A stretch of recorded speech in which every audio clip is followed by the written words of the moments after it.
Long live. Habang naglalakad ako palabas, may nakita akong flyers na Beppe Leni. So dinampot ko siya. Nung dinampot ko ay binasa ko. Itong una-una kong nakita. Sabi niya, matino. Kung matino kang presidente, dapat sa pangangampanya mo, dapat hindi mo sinisiraan yung kapwa kandidato mo.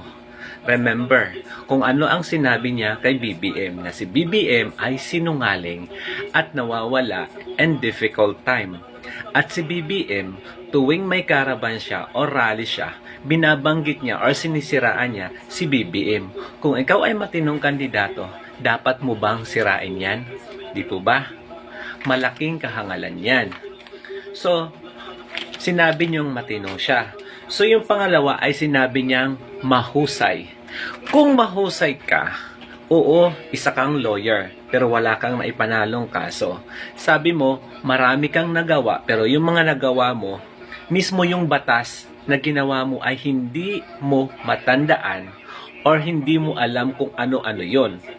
So, kung matino o kung mahusay ka, dapat alam mo yon. At kung mahusay ka, sana lahat ng mga ginawa mong proyekto ay hindi band-aid solution, mga pansamantala. Dapat ginawa mo ng konkreto kasi nga ito ay tulong para sa mamamayang Pilipino. Paano mo masasabing mahusay ka? May sa mga proclamation mo nga nagbabasa ka, memorization ang ginagawa mo. Paano mo masabing mahusay ka? Kitang-kita naman namin. Pangatlo, sinabi niyang maaasahan. Kung maaasahan ka talaga bilang isang BP, di sana sinuportahan mo lahat ng proyekto ni PRD. Nandiyan ka sa tabi niya, sinuportahan mo bilang isang vice president kasi sabi mo maaasahan ka.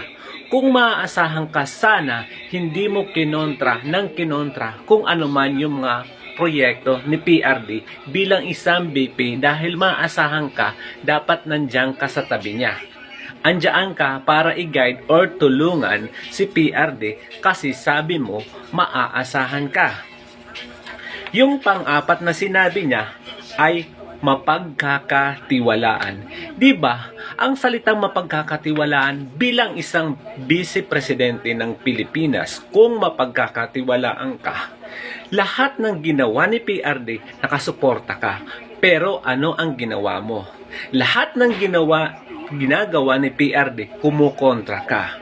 Wala kang ginawa kundi siraan si PRD. Lumabas ka pa sa ibang bansa para siraan si PRD.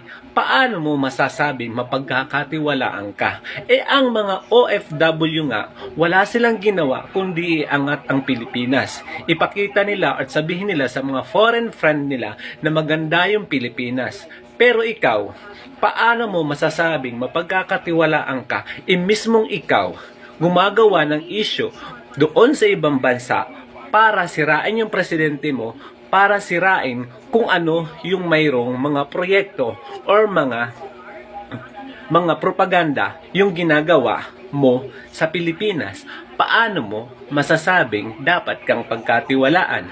Yan ba yung dapat pagkatiwalaan presidente? Ha? Yung mahilig manira sa sariling bansa. Kaya yung mga ganyang klase ng presidente,